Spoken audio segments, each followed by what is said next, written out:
Welcome to the Creative Play and Podcast Network. Join us as we share our favorite RPGs, one-shot games, tabletop games, reviews, and convention panels. Sit back and enjoy the show.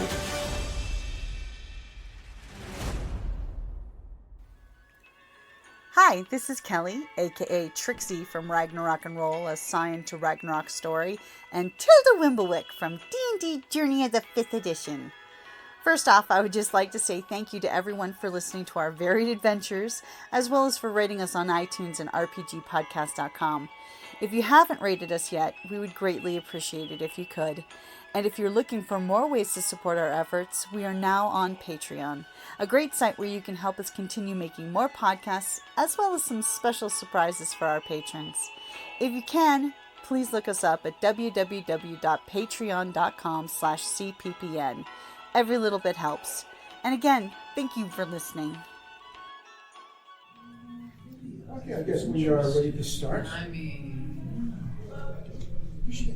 My Steampunk handle is Paladin West. I operated the Paladin West channel since 2018. So I've been making Steampunk videos for about 8 years, and I've been shooting videos for YouTube a bit longer than that.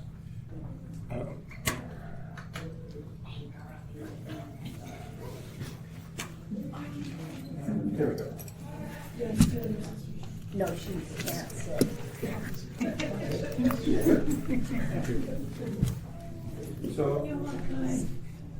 So basically, for this presentation, we're basically talking about making. If you've never made a video for YouTube before, this is the place to go. If you have, any corrections or comments, etc., would be very welcome indeed. So we'll just move on to the next slide. This is basically where we'll be talking about types of videos that you could shoot. One thing that is not there is, why should we make steampunk videos? Okay. Would anyone like to hazard to answer that? Keep it alive. Exactly. Indoctrinate the young. Exactly. Sorry, it sound creepy like that. Most local steampunk groups need to do something to keep interest in steampunk in their community going. If you have a video that people can look at, you can show people what you're doing in steampunk, what kinds of things can be done in terms of games, handicrafts, that sort of deal. You have a point of reference, and it's really important for, say, something like Wild West Con, because we're in the final year of this. We want to capture as many memories as we can, not just by being there, but also preserving something that we can show other people to get them interested. Okay, let's just move on to the next slide. Okay, so for example, event highlights. We've got the fashion show coming up in the next period. That's a good opportunity for shooting stuff. We have teapot racing coming up. I think that's tomorrow.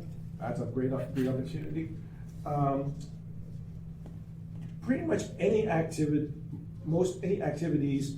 that are presented here can be preserved as a video that can be played on YouTube for people to attract interest. Okay.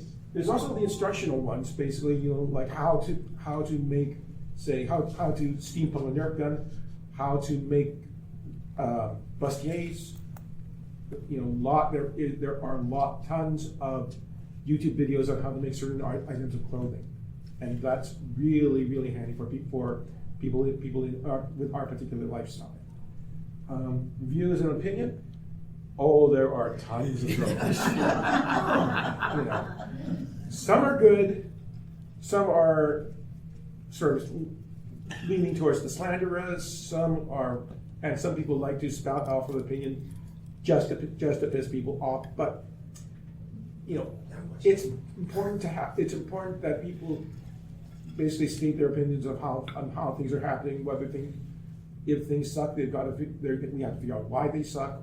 If things are really good, then they deserve the praise for that particular thing. So reviews are always good. Storytelling. How many of you have ever heard of a project called Tales of a Broken Reality? Yeah, that was a movie project that was based in Arizona, and they did shoot with people who were involved in Wild West Con, and that you're always going to see people interested in movie making, and particularly using a steampunk as a setting. Whenever people mention that, it should behoove ourselves to help them any way we can, including helping them with shooting for YouTube.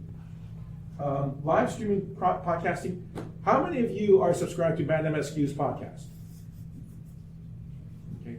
How many of you were even aware that she does a podcast? Okay. Because in the past hour, she did do a live broadcast of her tea duel, and I think she's going to be doing that all throughout the con. She's probably also going to be live casting. She's also probably going to be live casting the Teapot because she and the Grand Army are in charge of that. So that's always something to look forward to. Also, any Zoom conversations or interviews, that's basically a part of that as well, because that involves equipment based on workstation-based equipment. I have one you could add to that list. Yes. As an offshoot of the storytelling in movies. I don't want to say this, but you're steampunk. I'm going to share. I bill myself as Arizona's only steampunk movie host. So I host public domain movies. I started during COVID. I know some people, that's Other Worlds TV, it's a Roku thing like that. And so I've done some stuff, but everybody's horror. Everybody's monsters and stuff like that. There was nobody steampunk. So I changed my character. And so as a steampunk host, I host cartoons, public movies, and all sorts of stuff. So that's something. If you're not quite comfortable interviewing, live streaming and stuff, you can record yourself in a closet, green screen it, and then tag a movie. You don't have to comment. You don't have to have like the halftime show. Just introduce and stuff like that. It's a great way for a beginner to get into that. Sure. Yeah. Good stuff. But I'm still Arizona's own and only steampunk. We're not going to dwell too much about the hardware part of it because hardware is changing all the time. You know, one of the big hazards of getting involved in video making is you get hooked onto getting the latest gear. But how many of you have never ever touched the video component of your smartphone? So you've all used it for mainly TikTok, Instagram, that type of deal. Okay. So you're all familiar with that. Now, I will admit, I have used my smartphone's video component mainly for Pokemon Go. Because that's part of the game software. But when I'm shooting event stuff, I usually use this mainly because I'm more comfortable with the zoom aspect. It's also easier for me to make sure that it's fully powered because this has a swappable battery, so I can put in a fully charged battery just before going. I also like the fact that I get a better zoom with it. And it also shoots in 4K with an internal fan. One of the things about the transition from 1080p to 4K is that a lot of the equipment that started that's being able to shoot in 4K overheated after about 10 to 15 minutes. So you have to plan real carefully about that. Because some of the cameras with built-in fans will shoot 4K for more than 2 hours without the overheating problem. Now the other camera that I ran into, yes. Have you tried plugging those thumb drives into your smartphone and recording the video directly to that? Is that possible?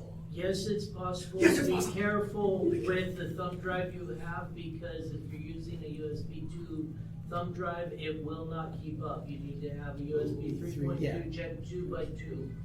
Yeah, 10 megabit or better, especially if you're recording at 4K. And both the phone and the thumb drive will overheat. Oh, yeah. Great.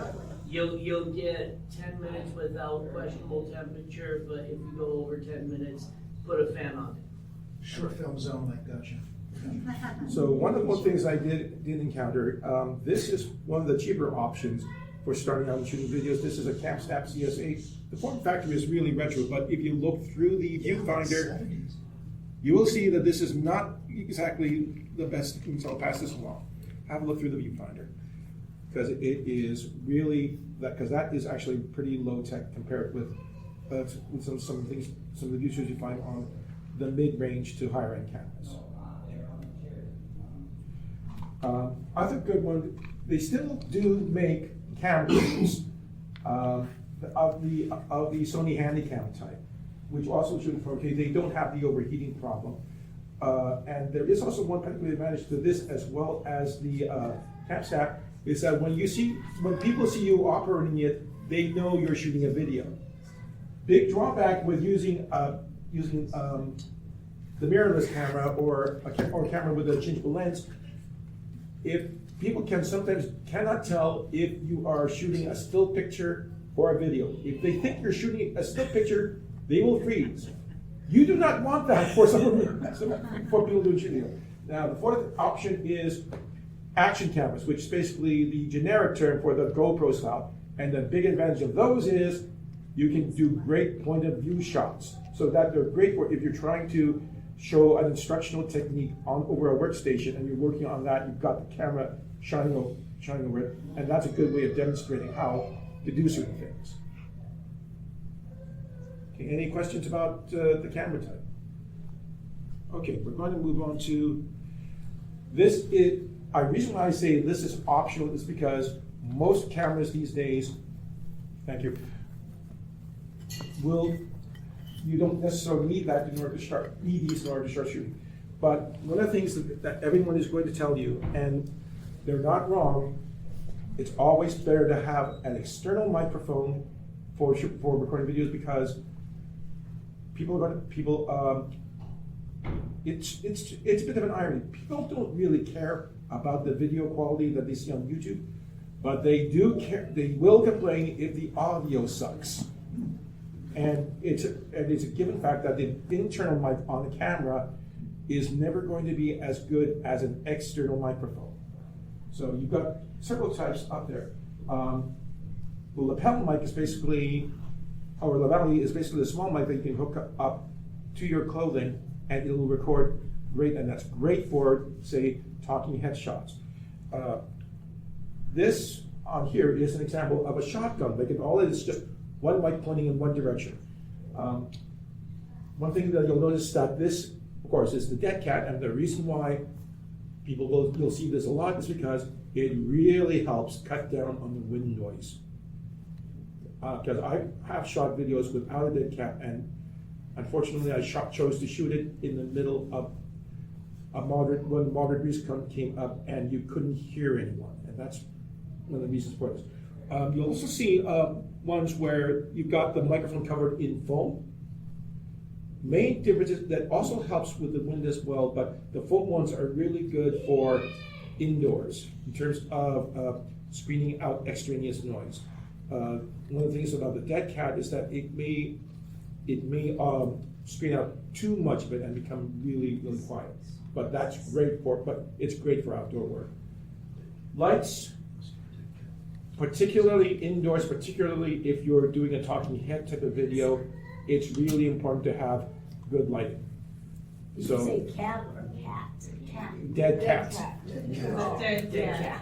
Yeah, that's a lot. It looks like a dead cat. Yeah, because of the over. I wanted to call it a shrivel, but photography people protested. Camera tribble. Yeah. That should catch on. So I'll make a t-shirt. Okay, so when you see YouTube video people talking about lighting, they're usually talking about key lighting and fill lighting. And the main difference is that key light is basically the main light that's shining on you. The fill light is basically to help soften the shadowing that can result as if you got a key light. Again, it's something to pay attention to, particularly if you're shooting indoors in your own personal workspace. Natural light basically means just the ambient light around. Not just the sun, but also the lights that are turned on in the room. And low light is basically shooting at night, shooting in a darkened room. A lot of cameras are going to be especially sensitive towards that, but sensitive to the point where you can't really tell if they are shooting at night. So it's something to watch out for. Handheld mounted tripods, really great for it if you want to keep something absolutely still and steady. Also, if you don't want the nasty comments about the bouncing camera on the talking head. Yeah. Okay. Remotes, you can set up a camera, if you want to set up a camera at a different location, you will have options. You can basically set it on a timer, or you can use a remote to trigger it. A lot of the cameras these days, they will have an app where you can use your smartphone as the remote control. Green screen, again, completely optional. A lot of video editing software will now let you take out the background without you setting up a green screen in the back.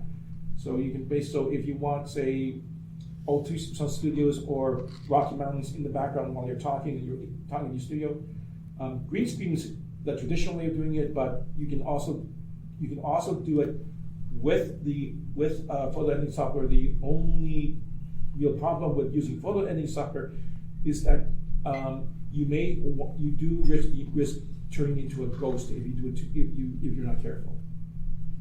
You really have to pay attention to what you're wearing because we're all so colorful. His shoulders will disappear. But there are blue screens, other different types of screens. But some of those software that you can use without the green screens you start doing that.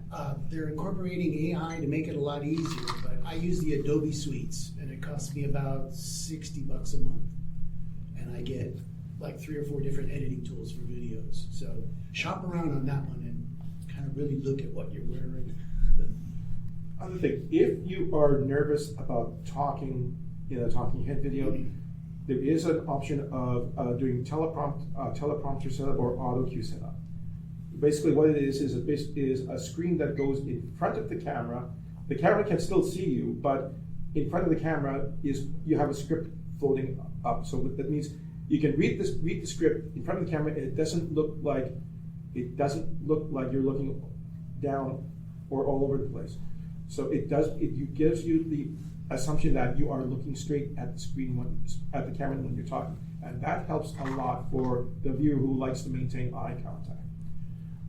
Mind you, though, you have to be careful about that particular setup because if you set it too small, you get your eyes darting side to side as you move, and that can be a little disconcerting. There's some free software that I just found a couple of months ago because I used to memorize 20 minutes of script. I got an ADD mind that does that, but I found it's free and it runs on your PC. So what I do is I turn my monitor around, and it gives you different sizes, different speeds. Best part, like I said, doesn't cost you anything. And depending on how much you want to go into it, you can take that monitor and lay it flat on the table with a piece of glass. Mirror. Of course, you darken behind the glass so the glass becomes a mirror, and that way you're looking at the camera instead of at the teleprompter or the screen just off camera, because people can tell you're looking just off camera at that screen, no matter how far away, no matter how close it is. And if you get one of these, they don't see your eyes at all. Yeah, but then that's about seeing the screen. I green screen in my living room, and I have 2 cats, and they like to sit behind the screen and go. So I get these waves behind me, and I got to reshoot again. But these are great too. Okay, we are running into an issue for some reason. This one's advanced. Cut to commercial.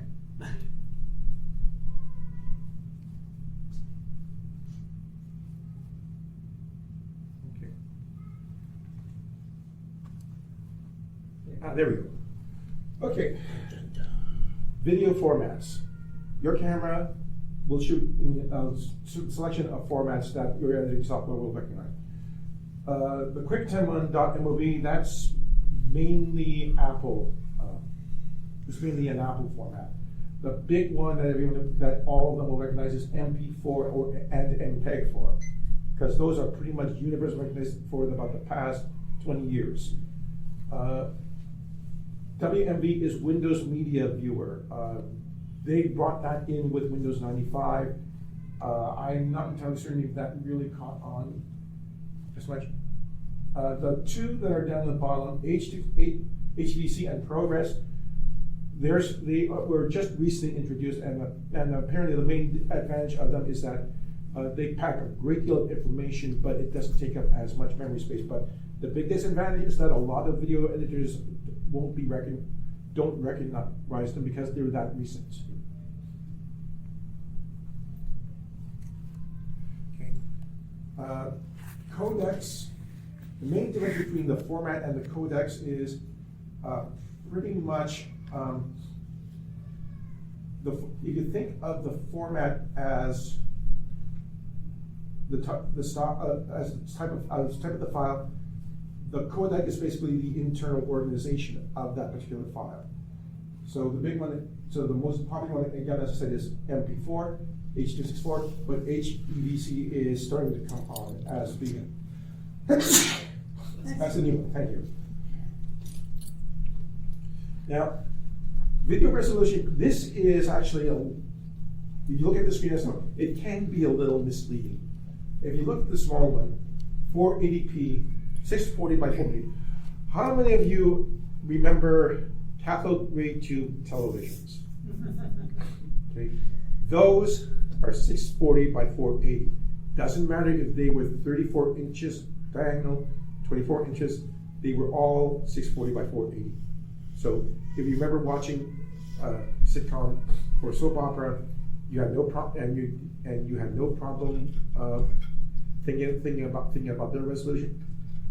That's basically the 1980s or about. 720 is when the 1990s came around, the early half of it. Then you went up to 1080p, which is basically 2000s, and 4K is basically the one that is now accepted as the YouTube standard. However, you're still getting a big argument among YouTubers about shooting in 1080 versus shooting in 4K.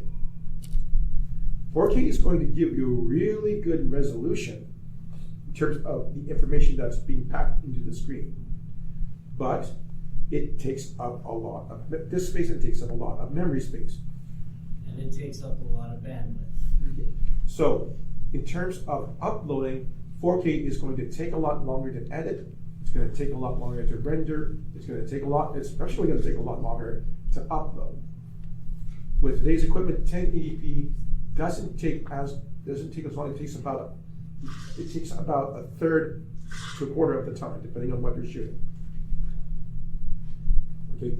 Still, as equipment gets better and as the technology grows, 4K is going to become the standard. And yes, major studios are now shooting in 8K, but you only need to worry about that if your project is going up on the big screen, like in a movie theater. So if you're shooting a movie, then you think you're going to do a major release, then you might shoot in 8K. But remember what I said before about the television monitoring. You look at the 480 and 720, that suited people just fine back in the 1950s or so, when you had movie screens that were shooting in that particular resolution. So now speed really matters. The minimum speed that you can shoot and it looks normal is 24 frames a second. Cartoons and animation they are processed at 24 frames a second. Most movie cinema is 24 frames a second. 30 frames a second. Soap operas on video. Most live action Monday Night Football, that's 30 frames a second. 60 frames and more. Most modern cameras are capable of that. If you shoot at 60 frames a second or 120 frames a second, and you broadcast at 60 frames a second or 128 frames a second, you're going to get it gives the impression of what people like to call the uncanny valley, hyper realism. In other words, you're getting so much information that it almost looks too much like real life. But the reason why you want to shoot in 60 plus is if you think you're going to broadcast this at normal and you get a slow motion effect. If you try shooting 30 frames a second and you slow it down to 24, you're going to notice that it's going to look like it's juddering. So people definitely recommend shooting at 60 or above if you want to achieve slow motion. And it can be desirable, particularly for example, if you ever watched videos of people at models at fashion shows, and they're strutting their stuff, and they're listening, they're moving slow according to the background music. It's because they're shooting at a higher speed. Okay, video editing. There's basically three types. You've got the entry level, which is basically iMovie and whatever editing software comes with your computer. Hobbyist level is Power Director, Corel Video Studio. You're basically looking at spending at about 300 or less. I use Premiere Elements when I edit my videos because I was trained on Premiere Pro when I was in college, and Premiere Elements was the version I could actually afford. But it'll give you about 70 to 80% of what a professional level video editing suite will give you. So in other words, it'll render, etc., but you won't have access to as many effects.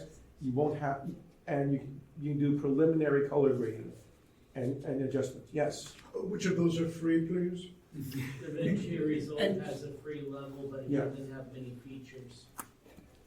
Entry level is where you want to be for free.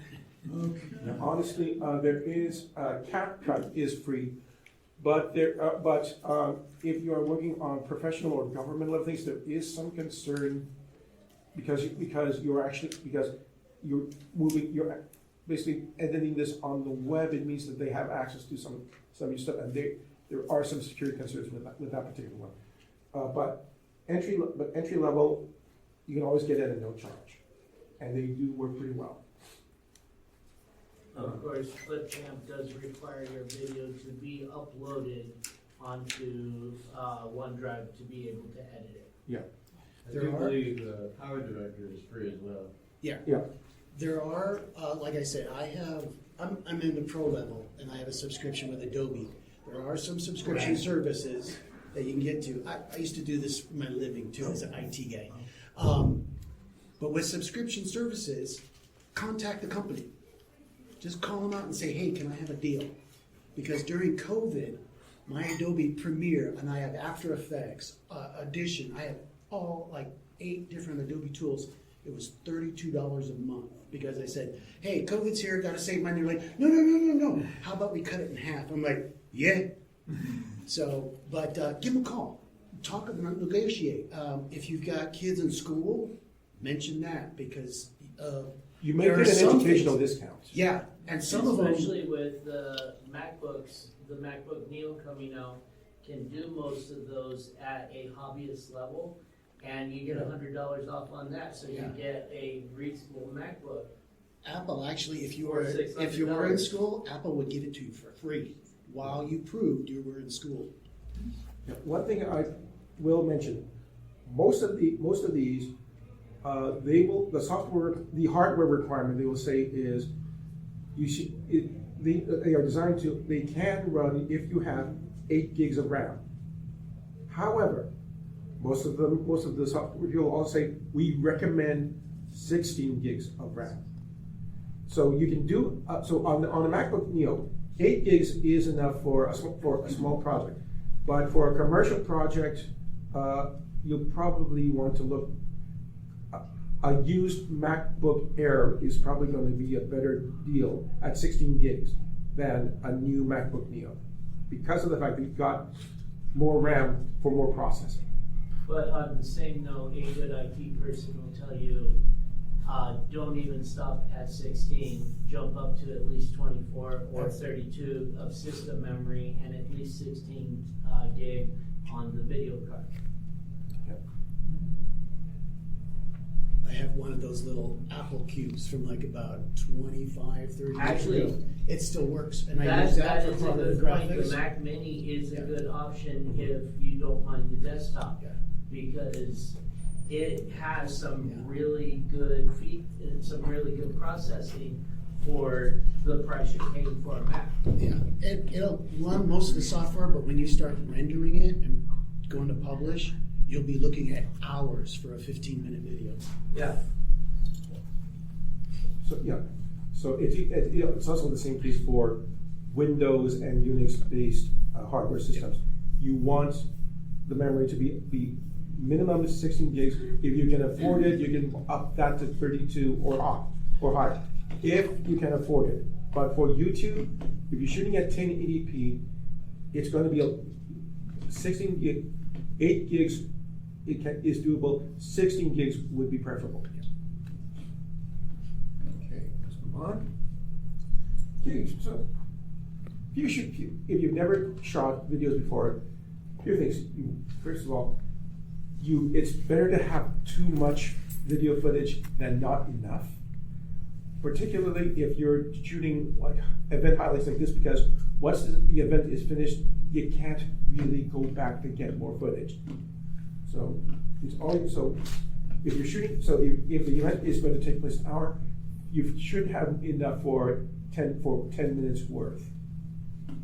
Okay. One of the things that is good is that if your camera,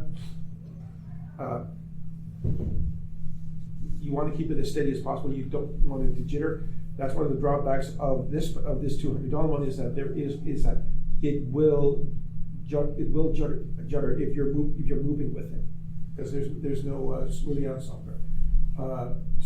Zooming while filming, that can be an interesting effect. But if you're not careful with it, you can also induce vertigo in the viewer, and you want people to pay attention to you, but you don't want them running the throttle up because of what they're seeing on screen. A lot of cameras will have in-camera effects like changing, like black and white, or creating artificial distortions, etc. If you're comfortable with it, and you know it, and you think you know how to use it, I'm not going to say don't, but you need to be comfortable with it. Okay. For instructional review videos, if you're going to shoot a video on how to do something, it's always good to have a script beforehand so that you know what shots you need, as opposed to just launching right into it. Because if you make a mistake, yes, you can edit it out, but it's going to take a lot longer if you just launch right into it, rather than if you plan your shots out. For talking heads, do you really want to stare at someone for 10 minutes? It's always good to have things to break up the video. If you've got still thick pictures, you can use. If you've got alternative video footage, you can use. You don't want one shot to last too long. You do want to keep viewer interest, and it's easier to keep viewer interest if you move from one shot to a different shot to a different shot. People don't mind if you clip from their projects, but you have to remember about the concept of fair use, particularly if you want background music in your video. There are companies that do offer royalty-free music, and of course there's always music that's in the public domain. You need to do research on that, but yes? Do a lot of research on that, because there was a period about 2 years ago that several million videos were pulled from YouTube due to copyright strike, because the person who gave it out royalty-free revoked that license and then went through all those videos and copyright strike them. Yes. Another alternative is stuff like Suno, where you can use AI to create your own music that has commercial rights to it. So you can use that. Maybe you need a certain vibe for something. You can actually. But who owns the rights to the AI music? The AI programmer, or the person who wrote the prompt to create that music. If you are a subscriber, you have commercial rights Yeah, to it. if pay you're for on that Suno. basis. But what I'm using happens it. when you stop subscribing to Suno? It's still yours. Yeah, it's what you The created for point, yours. the point is royalty-free basically means there's a difference between copyrighted and royalty-free. Copyright means you do have to you basically have to identify the original composer or creator of the music as its creator. Royalty-free means you don't have to pay them. But if they revoke that freedom at any time, you Yeah. then have to pull that video or you get copyright strike. If you're using YouTube, YouTube has a great audio library, and you never have any kind of issues there. There are some where it says you have to put in your description. Hey, I got this music from Mike Strahan, and Yeah. Here Yeah. he is on YouTube. I've had third-party audio things where it was licensed and audio free, but just like some of the movies. I got knocked later on, and I said, no. I mean, one was even from Adobe. I said, here's my Adobe license, and here's the tag Right. number, and I fought with YouTube. So I'm just like, Suno or Yahoo Library. Or That's all I create it do. yourself.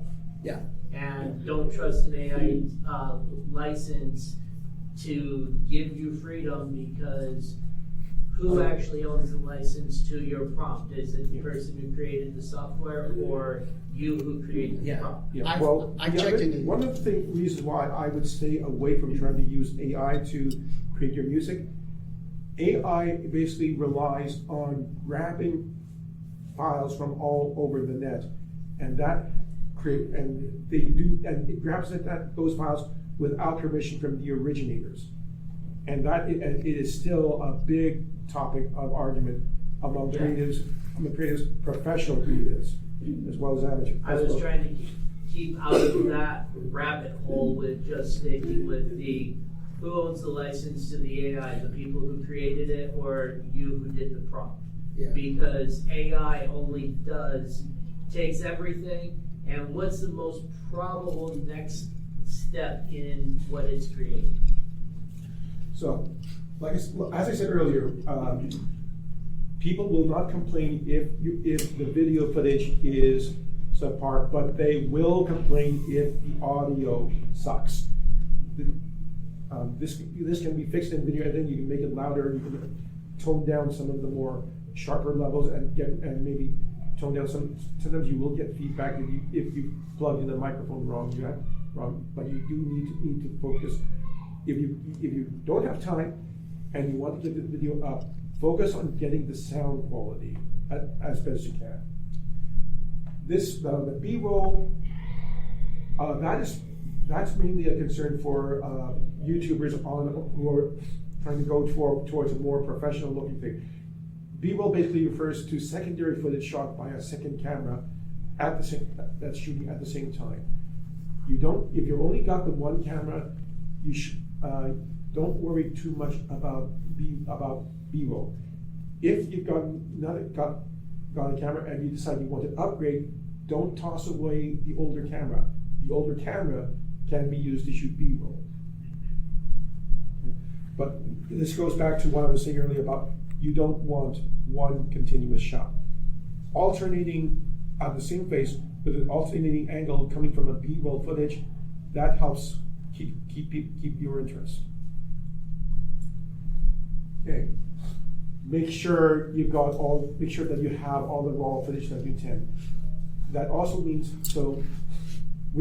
most cameras will record in internal memory in terms of the smart, like the Apple iPhone, or onto cards, onto mini cards, SDHC cards, or I think Android phones most of them use 8 micro SDHC cards.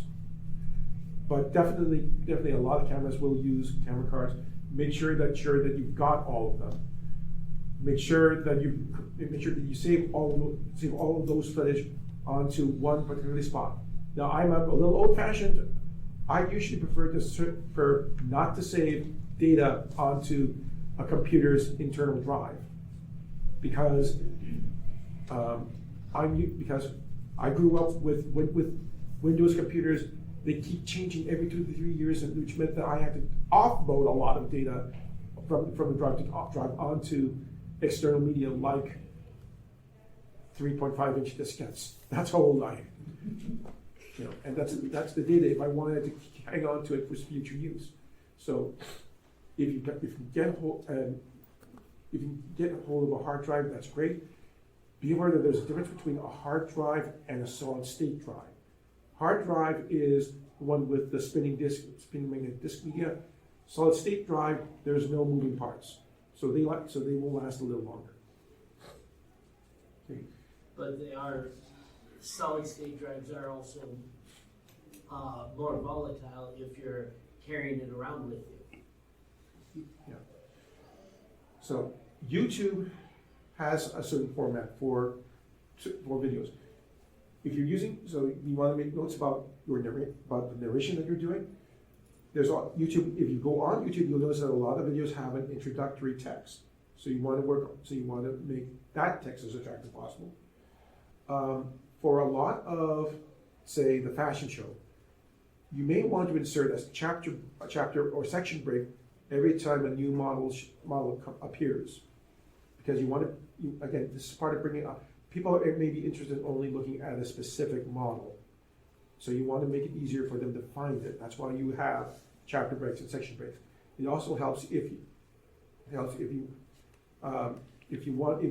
sections that you think people are going to want to skip because they're just not that interested. So, for example, if the MC decides to tell a few jokes, people may want to skip those. But you do also want to keep track of where you're saving all of your working files. So there's working files, and then there's final versions.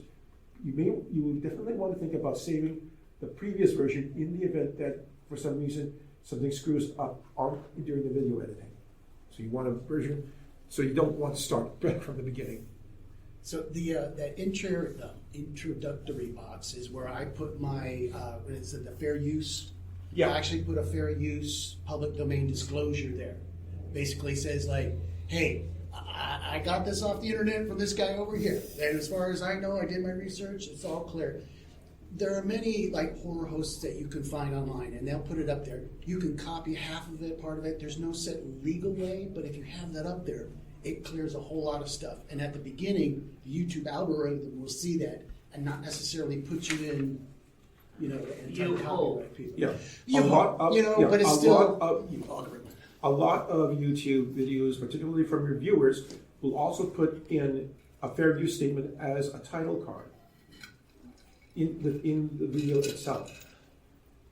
So when you want to quote from a movie, the main thing they're concerned about is you want to keep it to an absolute minimum. If you use stills, that's good. If you're quoting more than if you are quoting over 20%, that's when you run into the issue of, are you just uploading the whole video? That's when you just start to ask, are you just uploading a whole video but under a different title so that you make money? That's type of, if you upload more than 20% of a particular movie, that's not in the public domain. That attracts studio attention. You'll get nailed for a minute and a half. You get nailed for 30 seconds by Disney. Yeah. Oh, yeah. And sometimes even less. Disney gets away with a shorter clip on some things. So, yeah, if you're doing more than 20 seconds, you're probably not using fair use. Most of my copyright complaints and someone gets yanked off usually comes from Europe, usually Russian, Balkan countries, and you'll see, and YouTube will actually say, hey, from our 1 and 15 minutes and 35 seconds to 1 hour, 1 minute and 60 seconds, 59 seconds, this Russian group, and it's blocked in all these countries, and you can't have it anywhere and stuff like that. It's crazy. You can challenge it, but it's YouTube's customer service. Yeah. What customer service?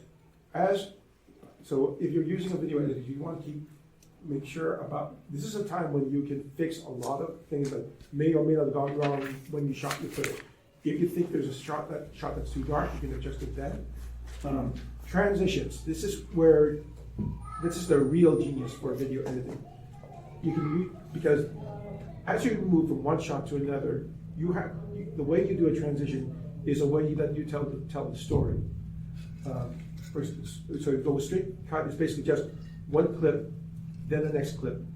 Fades is basically when you fades and dissolves are basically when you have another click and then it basically goes to the next one. That usually indicates that a certain amount of time has passed.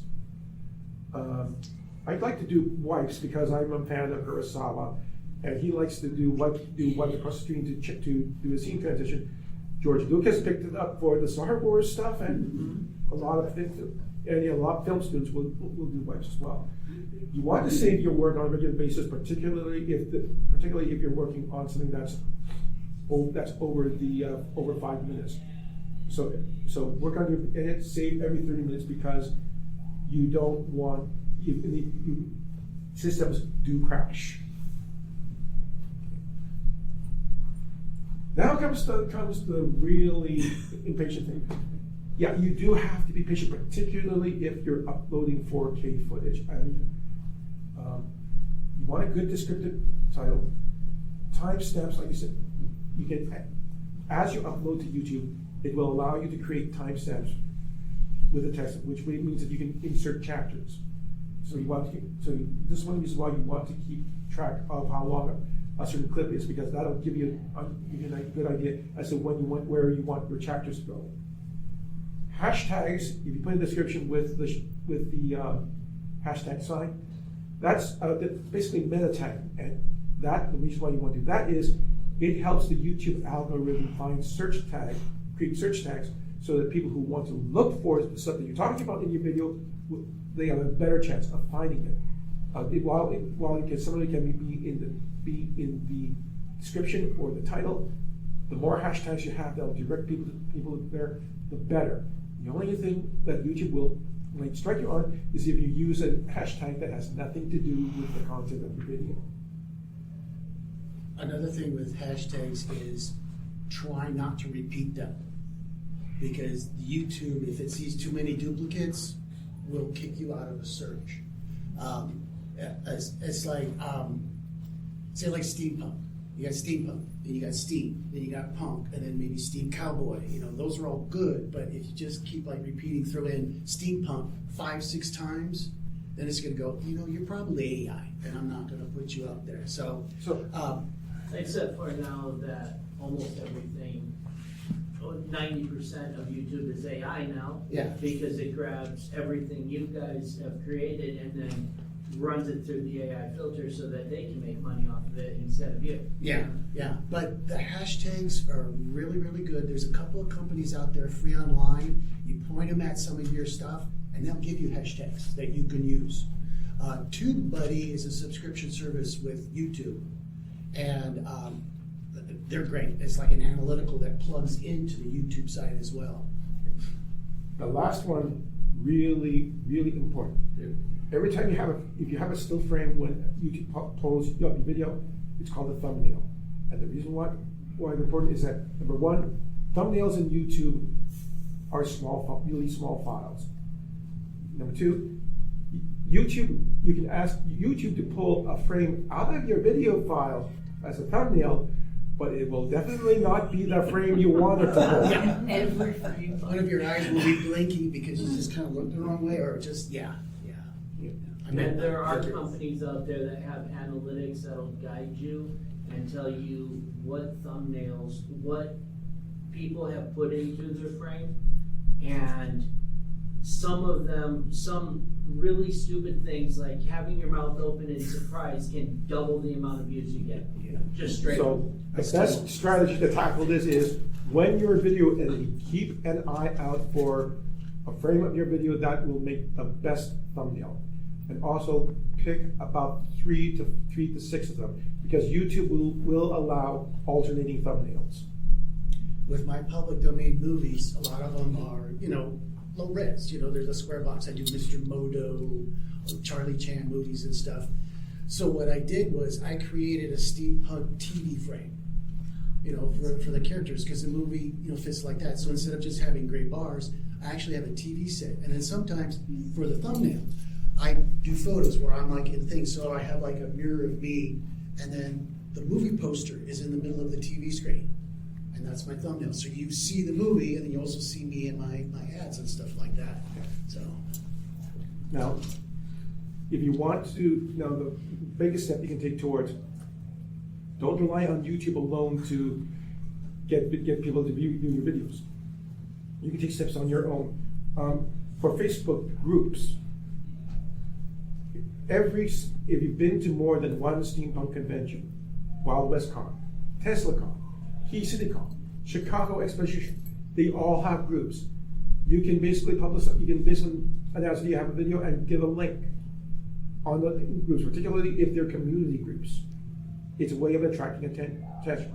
Also, if you're also thinking about your local group, you've got a circle of friends on Facebook or other social media like Instagram, TikTok, link there.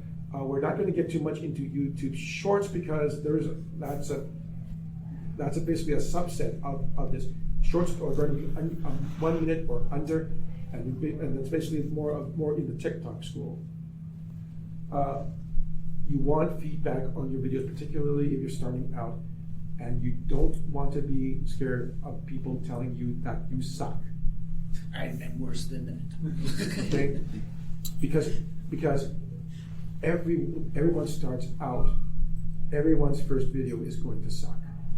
Because you're learning, this is one of those, YouTube videos are basically one of the ultimate learning by doing activities. The more you shoot on YouTube, the better you'll be at it as you make more and more videos. And the more comments you get, the more the algorithm says people are engaging in your videos, so it must be good. Now, these frames are completely optional. If you need to take off now, that's fine. The reason why I put this up is because we, as people who are shooting videos, we are falling in the same category as people who shoot still photos. So there is a bit of a code of conduct that you need to be aware of. There are certain areas where you probably shouldn't be shooting videos. Changing areas, restrooms, dining areas. People who are in costumes need those areas as private time. Either they get changed or to get themselves refreshed, take a nap, get themselves recharged.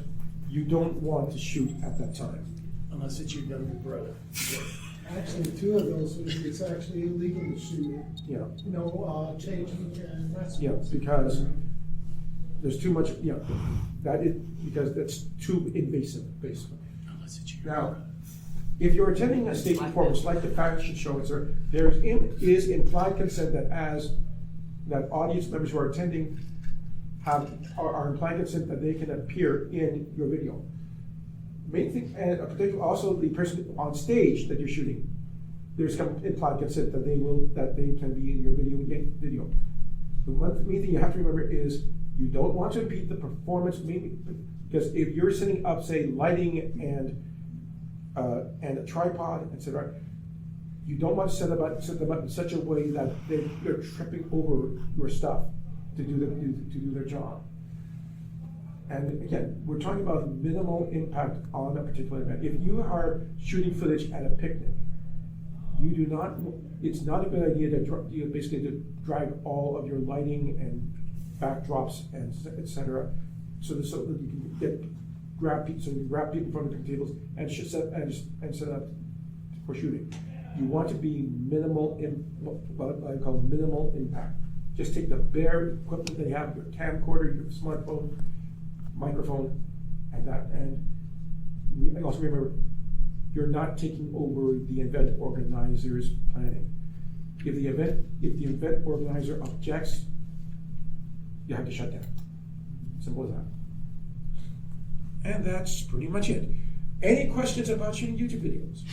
Well, I am impressed. I didn't know it involved so much to make a YouTube video. Well, it can. It can be very complicated, but there's also so many tools like iMovie. I first started making trailers with iMovies because they have that whole trailer package. And if you look at it, there's scripts. It tells you, here's a close-up shot, so close-up shot, do a wide panning thing. you plug them in, it renders it, and you get something instantly. And it's like, I used to do those for shorts. But so there is some things that are really easy. It depends if you have a very imaginative mind and you have a little bit of disposable income, then you start going. But for every minute of video, there can be hours of work to go into it. It just is very So time I do like 2-hour shows down to like shorts and stuff. Shorts is its own little category So because. how long does it take you for a short? Well, a short is basically you just do your phone and do it that way. I recommend not using a camera, GoPro, or anything because when you upload it to YouTube, I use a camera, but I have difficulties. When I force it into a short format, I load it up to YouTube, it will put it in the regular format.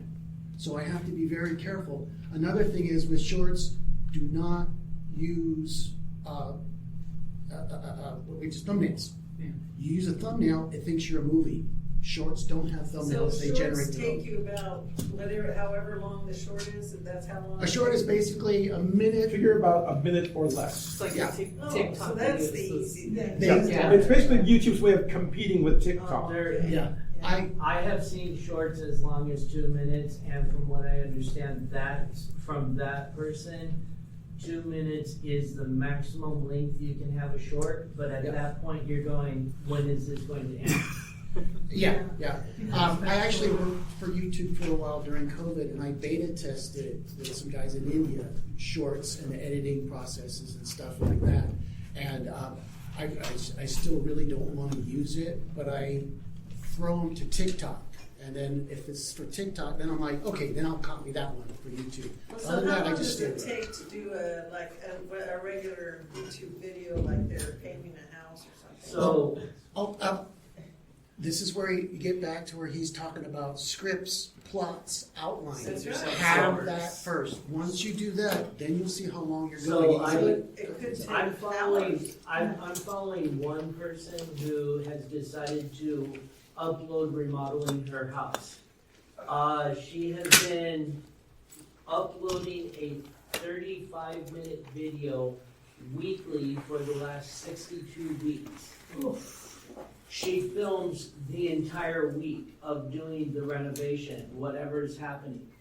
So that is a week's worth of videos, at least 60 hours that she started herself, but now she sends it to an editor who takes it and edits it down to 35 minutes. And then he puts aside the better shots that are not in that main video, and she has a second channel that she uploads an hour-long format. Why? Well, because she can advertise on both of them and get double the income. But there's people who watch both of them. And then there's one of the tech YouTubers I follow, several channels, they upload they record 2 or 3 hours. They spend 8 to 10 hours on a 15-minute video. Oh my gosh. But there's also people who go out there and they sit down, they make their plan, they do their script, they spend an hour to make a 15-minute video and it comes out professionally.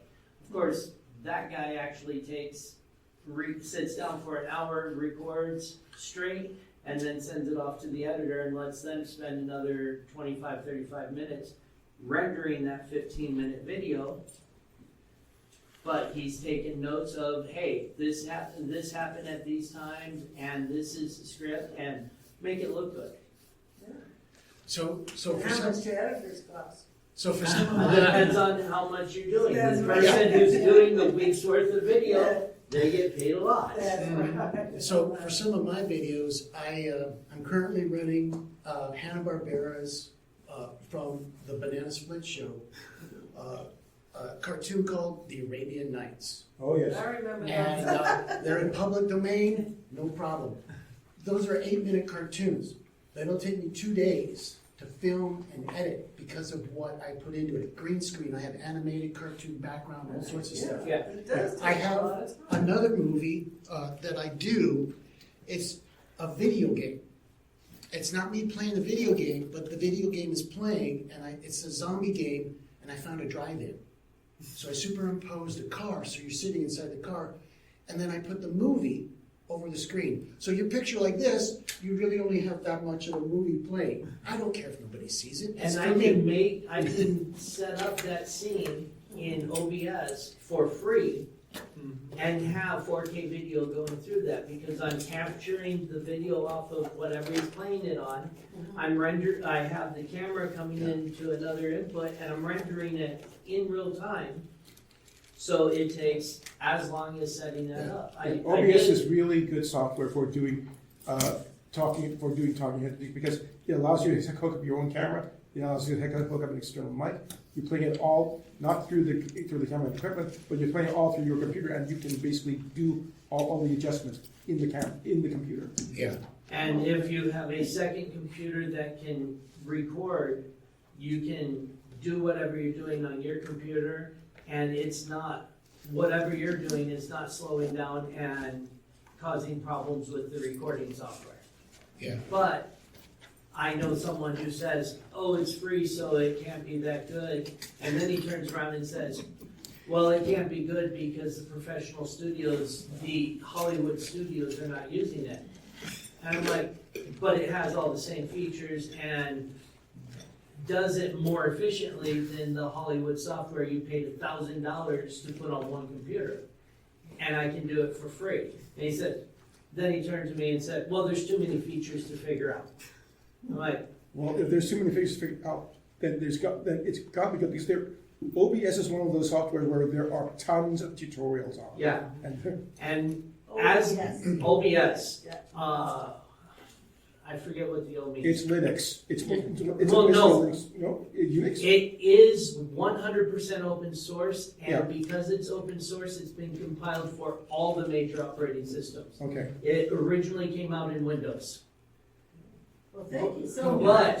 Very informative. when it comes I enjoyed to it. the straight cuts, and I dislike using the term straight cuts, people see straight cuts and they do 0 millisecond transition. There needs to be a slight fade there, usually about a quarter to a half a second, so that it's not jarring you like a punch in the face. So the brain can blink. Yeah, Yeah. it's not a punch in the face. And truthfully, Even though it's long, it's a lot of work. I just throw it in. Thank you for listening to the Creative Play-In Podcast Network. If you enjoyed our show, please check out D&D Journey of the 5th Edition and Ragnarok Enroll a Scion Hero to Ragnarok Story. Also, check out our Patreon page for more content and behind-the-scenes things, as well as joining us for a one-shot game or two.